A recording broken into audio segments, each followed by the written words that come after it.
Dalit Khan, are you ready for your close-up? Close up? No one said anything about a close up. I'm going to my trailer. Get me my latte. Caffeinate! Caffeinate!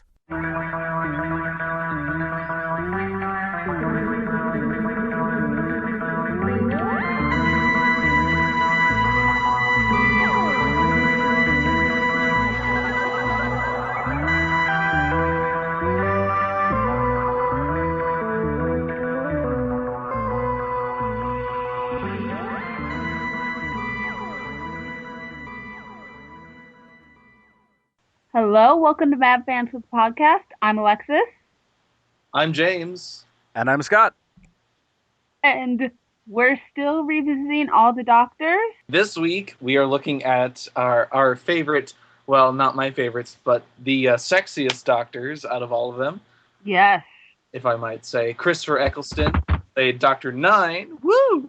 And Paul McGann, dreamy Paul McGann, who played Dr. Number 8. I could hear the drool run out of your mouth, James. Yeah, and I had to, sop it up with, a rag or something like that, so I could, Yes. not get anything on my computer. But before we get into all that good stuff, let's talk about some of the news that came out in our new news segment. I love new news. Yes. First of all, just kind of get this piece of business out of the way because I feel like we've touched on this plenty. I just want to let everybody know that they are most likely not going to announce who the new doctor is until autumn. So, yes. So we have a few months to wait. So maybe in autumn, or some people have speculated maybe at Comic-Con, we'll get an actual trailer, not just a little clip or an interview with the 50th anniversary, which is what I'm really waiting for. Yes. Indeed. And well, then... go ahead. I didn't expect them to actually announce the new Doctor until, the time got closer. But, I mean, a lot of people are starting rumors very easily, which is very shocking how easy rumors can be spread. But I guess, we'll just have to wait and be patient like the rest of, the normal people. You're really that shocked? Wow. James, did you skip high school? What? You're shocked at how fast rumors can be spread? Did you Oh, skip yeah. high school? Apparently I did. And then I have some sad news. The rumor that I said last week Trying about to start them. last week, rumor spreader. The rumor that was going around last week was that they found all the episode or most of the missing episodes of Classic Who. It is incorrect. They may have possibly found a couple, but they have not found a large cache like was stated, and that is according to the BBC. Which is better than nothing, so, Yeah. I would like to give a big shout out and a big fuck you to classic BBC for throwing away all those precious DVDs and films. I just don't understand. What were they like? We need to save money because our special effects budget went over $10 this week. We need to save space and time and stuff. Throw it all away. No one will need it or want it. Doctor Who is worthless. Doctor Who? No one cares. Oh my god. But That does sound like the BBC. that sounds about right. Even though it's one of their biggest properties, it still feels like, what's this thing that's just kind of there? Yeah, it's just kind of floating out there. It's just like this weird growth of the BBC that's kind of taken on its own life. A weird money-making, mind you. Yes. But, okay, so. Well, I guess I have something I would like to bring up with you guys and get your opinions on it. Because this year is the 50th anniversary, there's a lot of, people revisiting the classic Doctors and stuff like that. Looking out there and looking back at the past, I see a lot of younger people posting online on the internet about it is not Doctor Who. His name is not Doctor Who. His name is The Doctor. And I'd just like to clear this up that the Doctor did not actually start to be known as the Doctor until Peter Davison's tenure as the Doctor. William Hartnell, through Tom Baker, including Peter Cushing, were all known as Doctor Who. That's what the role was known as. It was known as Doctor Who, despite himself being called the Doctor. So, what are your guys' thoughts? Well, I can see how it would be confusing, because it confused me too as a new Who fan going all the way back. It's kind of strange, but I don't think it's something the young fans need to be getting all up in arms about. I agree. And he was credited for many, many, many, many, many years as Doctor Who. Mm-hmm. Indeed. Well, I just found it kind of hilarious that all these, and it's not really the older generation that's doing all this this big hoopla about what he should be known as. It's just younger kids who don't know what they're talking about are making a big deal about this. So I thought it was kind of hilarious, and I thought I might want to share it with you guys. It's funny because we all go through that young stage in our fandom where it's like, what? Where David Tennant or Matt Smith or Christopher Eccleston is your only Doctor, or whoever the new Doctor is going to be, they are your only Doctor. John Hurt is my only Doctor. That's I refuse to accept any other Doctor. That doesn't even make sense. That made you watch like the last 2 seconds of one episode. John Hurt is my Doctor. Don't take that away from me. I still love calling him the Hurt Doctor. Yes. Dr. Payne. Oh. Yeah, all right. Sad day. Okay. All right. So, moving on into our assessments. Yes. Unless you guys any other things you wanted to talk about. I think that's it. It's been I think it's going to be slow on news for a while. Hopefully, my fingers are crossed that at Comic-Con we'll get something, but I'm not holding my breath. When is Comic-Con, by the way? That is July, mid or late July. I cannot remember. I can look that up in a second. I can tell you. I want to say it's like the third weekend of July, but I could be wrong. Well, hopefully the news that we find out will be fantastic. Hopefully. Well, I would just this year it's the third weekend of July, which it's usually the third or fourth weekend. So that'll be perfect. We can find out what's going on and give our news at Ozfest or the hopefully that hopefully stuff right there. So that's awesome. Yeah, I mean, so yes, I will. So yeah, hopefully, because last year when they did the Comic-Con stuff, they released a bunch of new clips and stuff for Series 7. So hopefully they'll do the same thing. We can hope in one hand and poop in the other and see which one gets filled up first, though. Yeah. But let's move on to our assessment. I'm turning into an old man here. Oh, God. Yes. Get off my lawn. I remember back in my day, I had to watch Doctor Who once a week to find out what was going on. We had these fancy hour-long episodes. We only had 30-minute episodes, Sonny. Okay, I'm done. Okay. That was with commercials. This is a little bit off topic, but this reminded me. Have you guys ever seen the post? And I've only seen it floating around Tumblr. What is it? Comparing William Hartnell, the first Doctor, to the old guy from Up, and it's so perfect. I have not. No. Oh, it made me laugh. Did it make you lol? Yes. That's awesome. Besides the point. Now, the 9th Doctor. Let's start with him. Oh, Christopher Eccleston. Yes. What did we like about Christopher Eccleston? Lots of things. Yes. I think we... Well, don't everyone talk at once, though. But yeah. Well, let's do it kind of like we did last week. Let's start with our favorite episode from his tenure.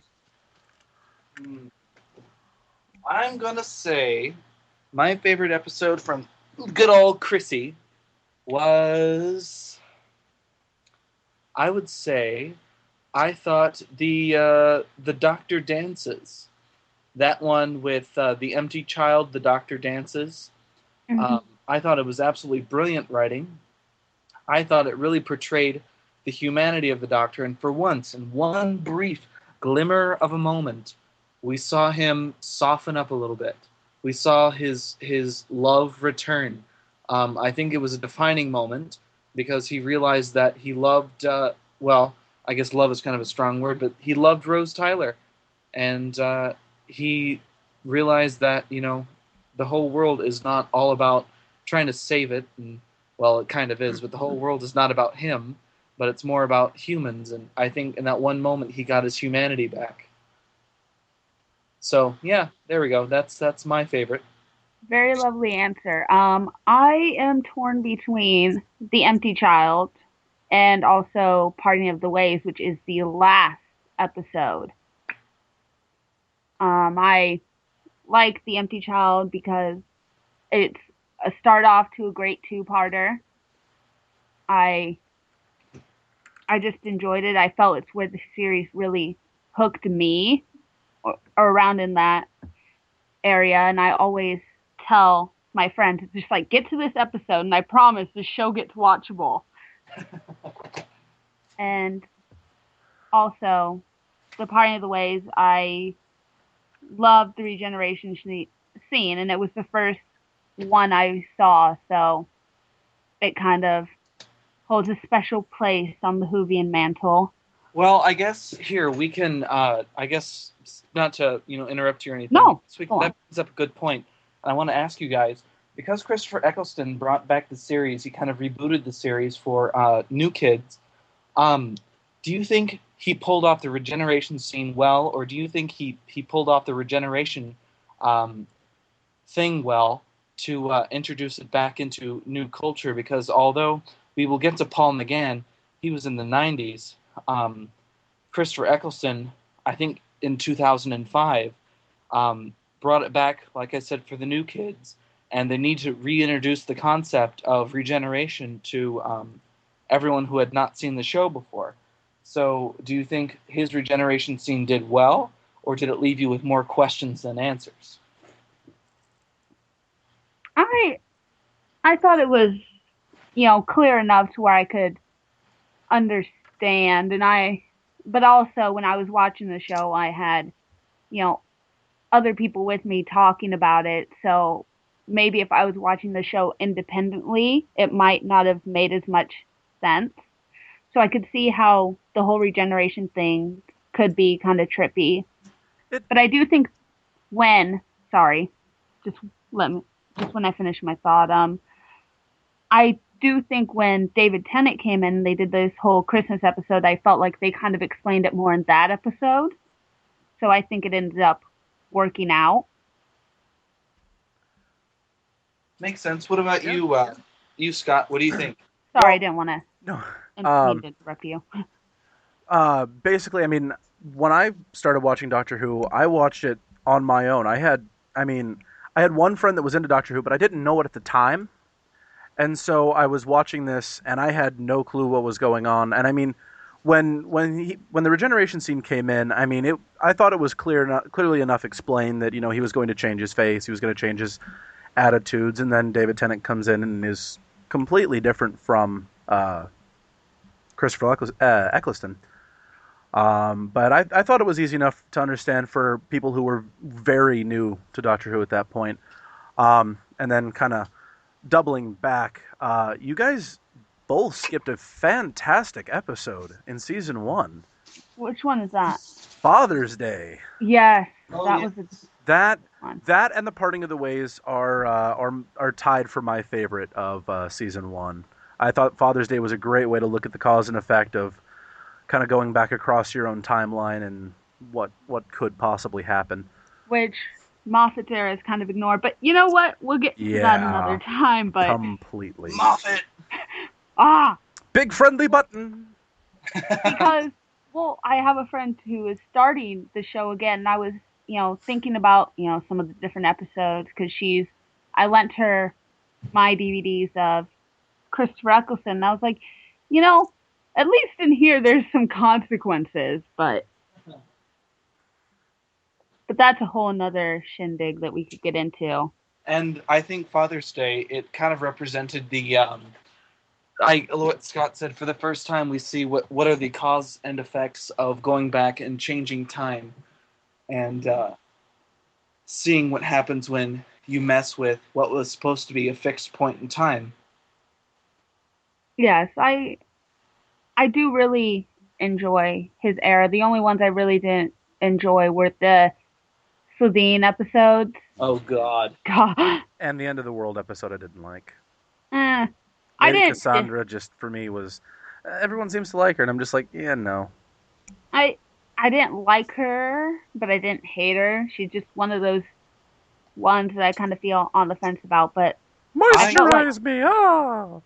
Well, I disagree with both of you because I think she posed a very revolutionary character because she represented, quote unquote, the last human in the world. She represented humanity in its greed, humanity in its strive to look better for itself, and she brought it to the extreme. And well, in the end, I mean, she obviously realized that she was wrong in doing all of that. And she didn't realize until the end that she was the only one who thought she was beautiful. And that was it. Her dying words were telling herself that she was beautiful. And she didn't realize that until it was too late. So there's that. that's a very philosophical way of looking at it. Yeah, so You know, you got to think like James sometimes. got it.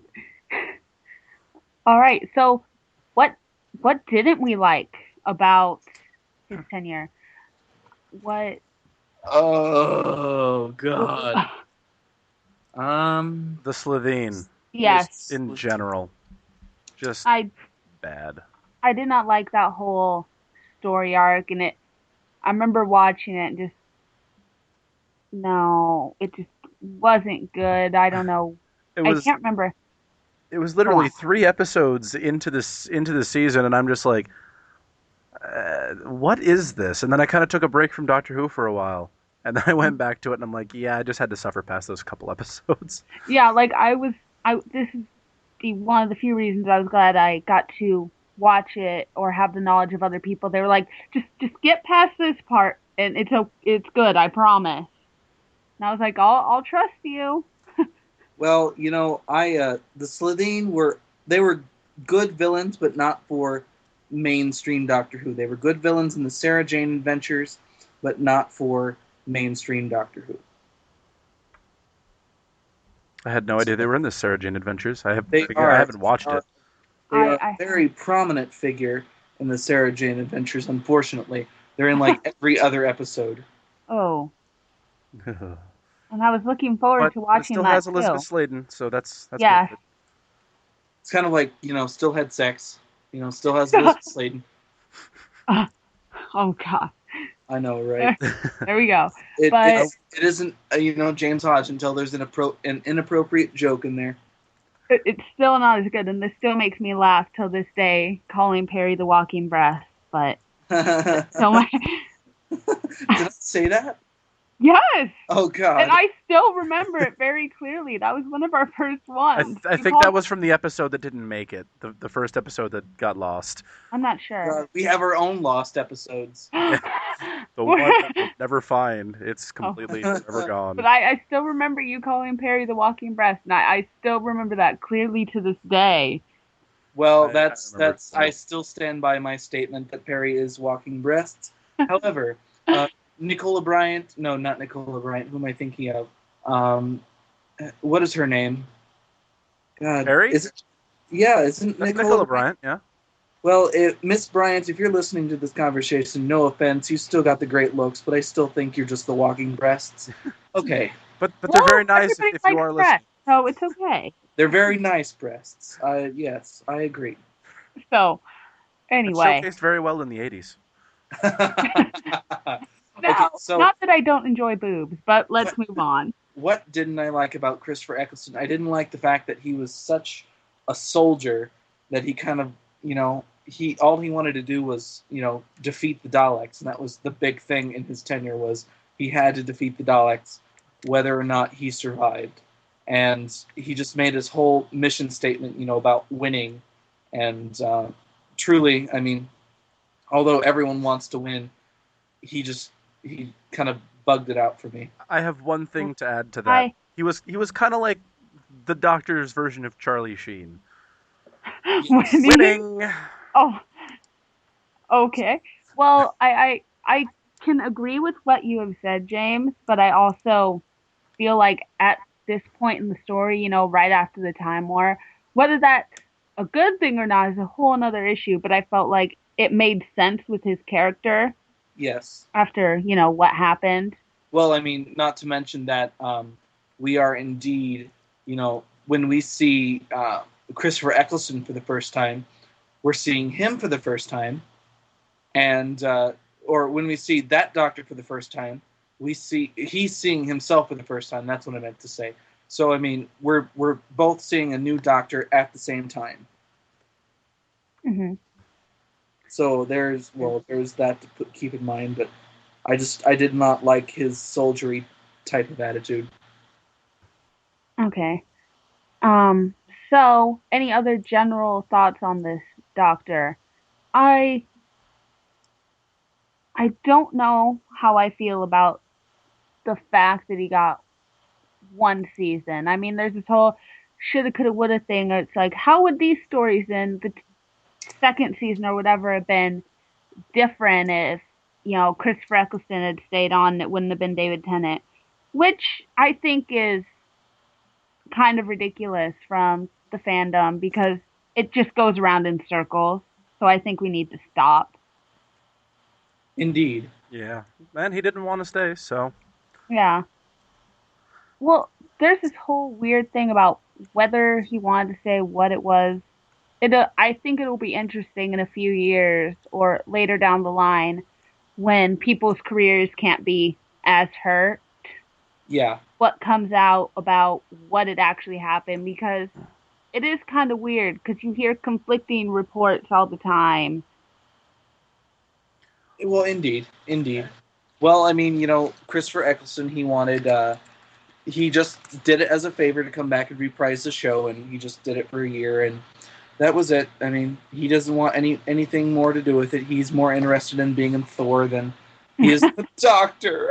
So, oh god. it's unfortunate But though because I was listening to an interview earlier, and this kind of goes a little off topic, and we can talk about this more when we get to the third Doctor. But the third Doctor, when he quit, he didn't want to quit. He wanted to stay on, and he realized the show was starting to go mainstream. Went in and asked for a raise, and they turned him down. And so he said, "Well, fine, then I'll quit." And they said, "Okay." Just kind of a note there. yes, which is similar to, if I'm remembering correctly, what Tom Baker did. He kept being like, raise, raise, raise, and they would give it to him, and then one person was finally like, nope. But Makes sense. yeah, we can talk about that more when we get to each of those doctors, if Definitely. we want to touch on that. All right. So, what is next for Christopher Eccleston, or are we moving on? Well, we already talked about Thor. I think that's it, unless anybody has other thoughts. He had a short run, so it's kind of hard to, dive very Yeah. deep into it. Well, same thing with our next Doctor, Oh, Mr. yes. McGann. Call Uh, again. moving on to Paul McGann. He his only television appearance in 1996 in the television movie Doctor Who. Uh, the whole premise behind the story was that some movie company in the United States bought the rights to Doctor Who. They wanted to bring it to America and try to revive it here. They made the movie as kind of a premise to the show. The movie failed miserably, and it's now down in Doctor Who legend. However, the fans have been grateful enough to accept the Eighth Doctor as Paul McGann as the Eighth Doctor, and which is kind of nice because Paul McGann deserves it. He put a lot of time and energy into that work, and yeah. And his So audio adventures are fantastic too. yes, which is another thing. When we get to Tom Baker, you guys will realize that Tom Baker's the longest-running television doctor to date. I believe he had 7 years on TV. Mm-hmm. Paul McGann is the longest-running audio adventure doctor, with, I believe, 9 years on. And I think he's still doing More stuff than today. that, because Colin Baker's been doing audio adventures since I think 2002 or 2003, and so that means Paul McGann's been doing it longer than that. So over a decade. The first audio adventure was, I believe, it was Neverland, and then Zagreus, which was the 8th Doctor. But Colin Baker, Sylvester McCoy, Peter Davison, and even Audio Adventures of John Pertwee made it into Zagreus. So that would mean that all 3 of them started on Audio Adventures at the same time. Whoa. Or relatively at the same time. Yes, but let's talk about, since we can't really pick out episodes, let's start a small discussion about the film, which was actually, interestingly enough, before I went back and actually sat through any Doctors, I was like, you know what? The 8th Doctor, he only has 1 movie. I'm just going to sit down and watch that. So tell us, since Scott and I have seen the movie multiple times, tell us, Alexis, what are your opinions on the movie? Well, it's been a while since I've seen it, and I've watched parts of it again. But at first, I was like, what is this? But the second time I watched it, I felt like I enjoyed it a lot more. I do not. My biggest problem with the movie is the guy who played the Master, though. I just did not like him Eric at all. Roberts, I think that's his Yes. name. Mm-hmm. I did not enjoy him. Julia Roberts' father. Who? Really? Julia Roberts' father, or I think it's her father. Really? Huh. Well, the more you know. Find out. Well. Google that. Thing. But that's what I'm trying to, but yes. I came up with Eric Robertson. While Scott is looking up that, I guess I shall give my likes on the movie. My number 1 like in the movie is Paul McGann, because he's a sexy-ass mofo, and I think he's one of the sexiest Doctors to date. Right behind, or right very close to Peter Davison, who I also think is recently sexy. But it was typical 90s melodrama, full of 90s, 90s CGI, 90s-esque stuff. It was a 90s movie. Only a real 90s kid will understand. Only a real #90s kid. Eric Roberts is Julia Roberts' brother. Well, brother. I knew it was closely related. I bet those family reunions are awkward. Like, hey, Julia, how are you? I'm fine. I've been in so many award-winning movies. I've gotten a successful action career. How about you? I was just in the Doctor Who movie. He's been in a million music videos, though. Yes, as the Master. Believe it or not. No, I'm kidding. That would be weird. But that's why MTV stopped playing music videos. Gosh darn it! Darn you, Barrowman! But I like the movie because it's typical 90s cheesy stuff. They used what they could. They tried to keep it canon. And I love the effort they put into it. Yeah, they did. There was a lot of love and cheese in there. And I think that's why I was like, what the heck? The first time I watched that, I was like, this is so cheesy, but what? Yes. But definitely taking a look back and just embracing the strange 90s feel of it makes it more enjoyable for those of you who have never seen it. The 90s charm to it is definitely worth watching the movie. Mm-hmm. So here's a question for both of you. Do you think that if Sylvester McCoy had not been in the movie to film the regeneration scene at the beginning, do you think the fandom would accept Paul McGann as the 8th Doctor? I don't think so. I'm not sure. I really don't. They might have if they had made some reference to the 7th Doctor. But yeah, if there was nothing at all and it was just this new guy being like, hey, I'm the Doctor, kind of like Peter Cushing's Doctor, they just wouldn't have accepted it. Well, I have very similar feelings that I believe, had Sylvester McCoy not been in the movie, they wouldn't have accepted him truly as the Eighth Doctor. I feel like Sylvester McCoy kind of made the movie worth the watch. I mean, truly, he's such a brilliant actor as it is, but there's a lot of legend and lore around what happened between the survival episode and what happened in the movie. So what happened in between there? Obviously, the Doctor lost his original costume. He lost the question mark vest. He lost the bright colored jacket and the dark brown jacket. He lost the paisley handkerchief and scarf. He lost the question mark umbrella. But the curious thing about it all is what made him make the costume change. So that is my ultimate question about the movie. Where's Ace? Ace! Sorry, I just had a moment. Yes, lots of questions, and I gotta say, I think another reason it was better the second time around for me is I was expecting, from what I have heard through the interwebs, and I'm mad that the internet lied to me again.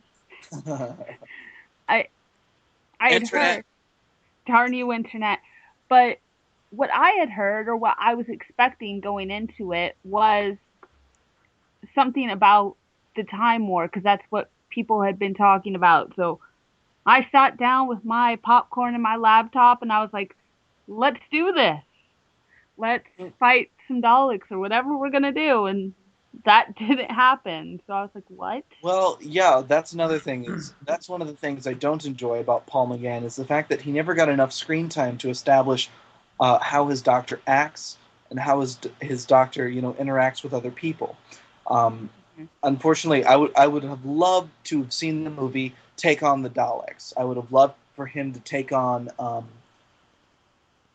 some other enemy besides the Master. But I mean, because they had a low budget and because they didn't want to, do a lot of copyright shit, they couldn't afford all of it. So and they probably couldn't get, what was it, Terry Nation or whoever owns the Daleks. Terry Nation. Yeah, they probably couldn't get his approval for it anyway.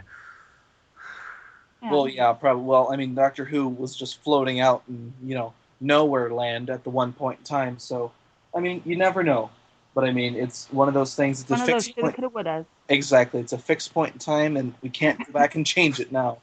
Watch me, James. Unless you want the Reapers coming after you. Oh God, no. No, but how do we feel about our companion from his movie, Grace Holloway, who I adore?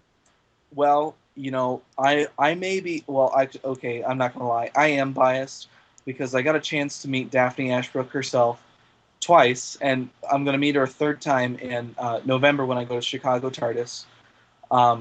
I love her to pieces because her laugh is absolutely contagious. She's such a nice person, and she's everything that Grace Holloway isn't. And let us not forget that, and I've said this multiple times, that Grace Holloway was the first companion to die and be brought back to life, along with Yi Jo Su's character, and that was it. So Yi Ji and Daphne, both of their characters were the first to be brought back to life and die via the TARDIS. So screw you, Rose Tyler and Amelia Pond and Rory and stuff. And stuff. All you other, pretty much every New Who companion. Yeah. Exactly. See, you can't be. That's a requirement for being a New Who companion. Is you have to die and be brought back to life. Or for working at Torchwood, but. Or work at Torchwood. Damn you, Martha Jones. Okay. Anyway, enough of that nonsense. Getting back to Grace Holloway, I just enjoyed. She was one of the things that made the movie for me. It made me laugh. Her reaction to the Doctor, because it was so different than what you expected. Like, oh well, I'm going to take you to a mental hospital. See, she approached the Doctor with logic. She was a actual doctor a surgeon, and she, well, she'd been working in the medical field for quite a long time versus Martha Jones, who had just, recently become a doctor or had been a nurse or whatever. I think she was like in training or in school or something. See, how do you go back from that? When you've learned all these set of rules, these very specific set of rules all of your life, you're training and training and training for it, and you go to school for it, and you get a degree in it, and you study it for years, and then along comes this man out of nowhere and destroys your whole reality of, your whole reality, because, the world was crumbling. He showed her a device that was bigger on the inside than it was on the outside. He showed her galaxies. He went back in time. He brought her back to life. She was possessed. How? Yeah, how do you get back from that? You just can't. You might be able to go back to your life, but it's one of those you're never going to be the same again. Yeah, exactly. But I enjoyed it because I felt it was very different to a lot of the other companions' reactions, especially, most companions just be like, okay. It's more of those, wait, aren't you going to question this? Aren't you going to be like, wait a minute. Yeah. Something's up. Something's fishy here. But I think I got a chance to ask Miss Ashbrook while I was in Kansas City, because she was at Kansas City Comic-Con down there, and I asked her, what happened to Grace Holloway after she met the Doctor. What did Grace Holloway do? And she said exactly what I told you. She said, how can you go back to normal life after you've just, experienced everything that, just shatters your entire world? I'm kind of surprised they didn't bring her back in the audio adventures. They can't. They legally cannot because of the movie rights. Oh, right. Oh. That is why she is not allowed to come back. That's stupid. Yes. Aw. Yeah, I know, right? But I'd already Can't asked the BBC or Big Finish pay for the rights? I mean, I have no idea. No, they can't have their budget go over $10. Right. Their special effects budget now, because Doctor Who's mainstream, is $25. Or the double. Whoa! They got $25 and they pay a kid with a sandwich and a laptop to do their special effects. Oh my god! And Adobe. How'd they afford Adobe? That's like an $800 program. They torrent that shit. So, yeah, unfortunately, Grace Holloway cannot come back due to legal rights, and neither can Yiji.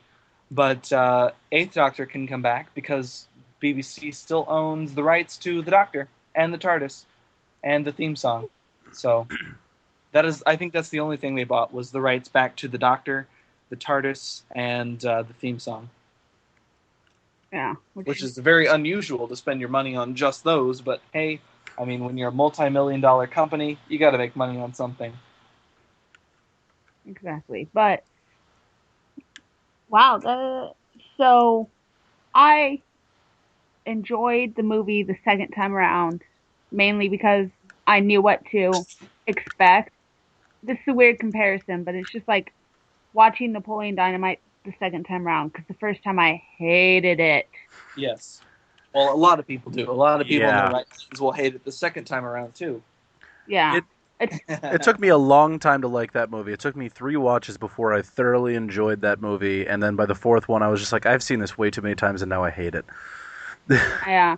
That's a whole nother... You start to hate yourself a little bit for watching it so many times. Yes. It's like, why did I do this to myself? It's because I think a lot of people expect something different from Classic Who, or they go back and watch Classic Who and expect it to be very similar to New Who, when it's not at all. No. Indeed. And that's the one constant from Doctor Who is change. It always changes. The Doctor changes. The type of show that Doctor Who will change roughly every 5 years on average. Which is very agreeable. But it's good because I think we talked about this last week. If it didn't keep changing, nobody would watch it because they'd be like, I've seen this before. What am I doing? I'm going to go watch something else. See, and although we've griped about that many, many times, you know, unfortunately, Doctor Who needs to change with the society that it's, trying to impress. And unfortunately, right now, it's going through a time where that society needs, like, romance and, the lovey-dovey companions. Mm-hmm. I wouldn't mind a love story every once in a while, but when there's this whole thing with every single companion, it gets to be too much. Very agreeable. Quite. Yes. Cheers. Huh? Who? What? Huh? Who? Doctor Who? Now, any other shenanigans we want to cover? Shenanigans? How much time do we have? We actually did a semi not long and rambling episode this time, so everybody give themselves a pat on the back. Oh yeah. Woo! Well, how would you guys feel about pushing forward, and doing the Seventh Doctor? Yeah, why not? And We that way could. we can even out and finish off, unless we want to do a full episode based on the first Doctor. It would even out with I do don't- second I and don't first think- together. Evening out would be nice. Yes.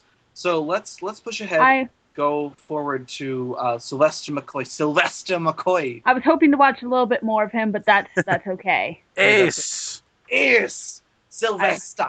Harrrr. All right. So, Sylvester McCoy happens to be one of my favorite doctors of all time. I don't know why. I don't know how. But I've just been attracted to the deep thought that he has, the always wanting to plan out his moves, several moves in advance, and manipulate, which is one of his big themes. So let's start out with, what do we like about the Seventh Doctor? Excuse me. I loved his costume. His costume, I don't know. There's just something about that question mark vest. I really, really love it. I like James was saying, I really like the fact that he did plan ahead, and I know this really shows true in, if I remember correctly, The Curse of Fenric. Yes. The only Seventh Doctor thing on Netflix. Yeah, and I really thought the first 3 episodes were very dry, but the end of it was well worth the first 3 episodes. He definitely took advantage of the situation, and he won in a very unique way. I thought it was very, very cool. Indeed. I love his. Well, I like him. I like what Sylvester McCoy did with it. I love his relationship, that whole Professor and Sophie relationship, because there's been this whole debate, and I just want to address this real quick, that about how, oh, well, we have to have a love interest companion because obviously a boy and a girl can't be friends without them being together. And it's like, stop it. Although it could also help that he is a bit older. So it's... Well, him and Sophie Aldred are actually best friends in real life. Yes. I mean, Sylvester was a very showman. He was very showmanshipy, very, performer. That's what he was. And he was actually a circus performer before he went on to become the Doctor. And that's where he gets kind of his trademark magic tricks and very showmanship style of acting. Which is He was almost a circus performer. which is almost as hysterical as Peter Davison being a belly dancer, but Yeah, exactly.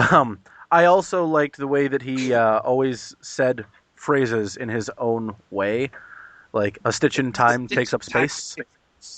Space, ace.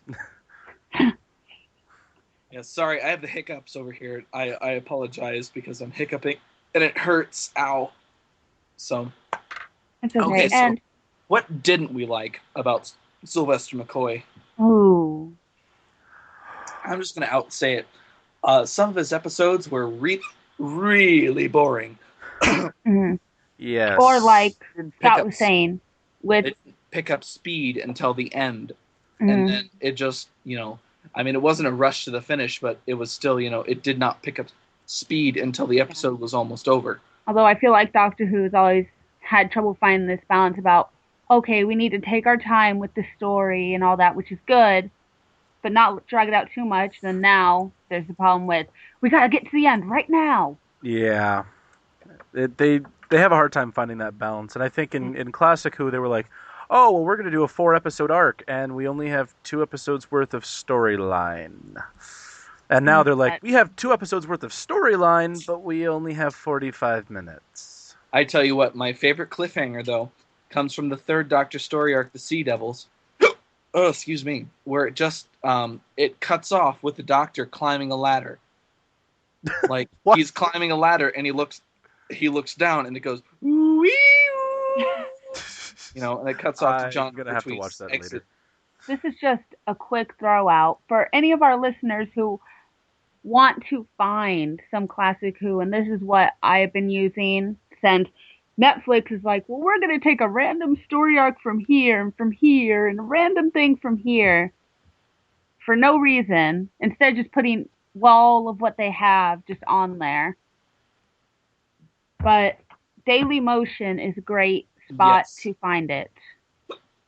Look it up by episode name specific, not Doctor Who but episode name specific. That's how they get around the censors. But anyway, let's see here. We did what we didn't like about Sylvester McCoy. What else what we like to talk about with Mr. McCoy? Any general thoughts? Any final thoughts on Mr. McCoy? I have one. I really feel bad for him that the show got canceled under his tenure, because the show started getting better as he went along, and they had such a great plan for what was gonna come after that season, and it just never happened. And it's just kind of sad, because I really hope he doesn't take any of the blame for it, because it was not his fault. No, it's not. And I feel like without looking into it, it can kind of easily reflect badly on him when it had nothing to do with him and everything to do with the production. John Nathan Turner. Yes. Or as we like to call him, the elusive JNT. Who I've heard some really bad things about lately, but we won't go into those here. Yes. But I am a personal fan of the question mark umbrella. I absolutely love his question mark umbrella. I think it's a brilliant decision. And even he said that the umbrella was his idea. He actually said that he did not like the question mark vest. And you know what? I don't like it myself. I do. Yeah, I know, right? I love it. I love the vest, don't get me wrong. But, you know, the question mark thing kind of got old really fast. Mm-hmm. And this was just kind of like, I got to thinking about it. What the hell would a Time Lord from, a distant planet so far off into the future, come back and, and choose the question mark to be his calling card? What the hell would he want an Earth punctuation mark to do associated with him with? You guys know what I'm talking about? Oh, yeah. I see where you're coming from. Like, why would a Time Lord choose a question mark to be his calling card? That's my only question. But the only logical explanation I could think of is because it's recognizable on a planet he visits often, Earth. But I still love seeing him post regeneration in Colin Baker's coat. That I love. Yes. There was a lot of upsetting things said about Colin Baker by Sylvester McCoy, mind you. Wow. Like, well, we all know that Colin Baker was obviously, very not a heavy set doctor, but he was obviously a bigger doctor, and Sylvester McCoy had said that Colin Baker's coat on him was absolutely huge. And he said when he put it on for the first time, he got lost for 3 years. Oh, really? Well, Patrick Troughton also called Colin Baker Miss Piggy. So that was more of a joke, though. Oh, yeah. Sorry, I just haven't heard. Him and Patrick Troughton actually got along fairly well. It was just kind of an on-screen rivalry. No, I I understand that joke. I just hadn't heard it before, so it was kind of a shock to my system. I'll Yeah, post a link to the video. But but it's absolutely hilarious. sorry, Sylvester McCoy, that's going to happen. Sylvester McCoy is kind of a smaller man, so Yes, obviously. that's going to happen. Yes. So, favorite companion so far out of 9, 8, and 7. 9, 8, and 7. Ooh. Ace! I Why? I I just want like Ace. I thought Ace was very, very Well violent done, well written. and she beat the crap out of a Dalek with a baseball bat. I mean, how much better can it get?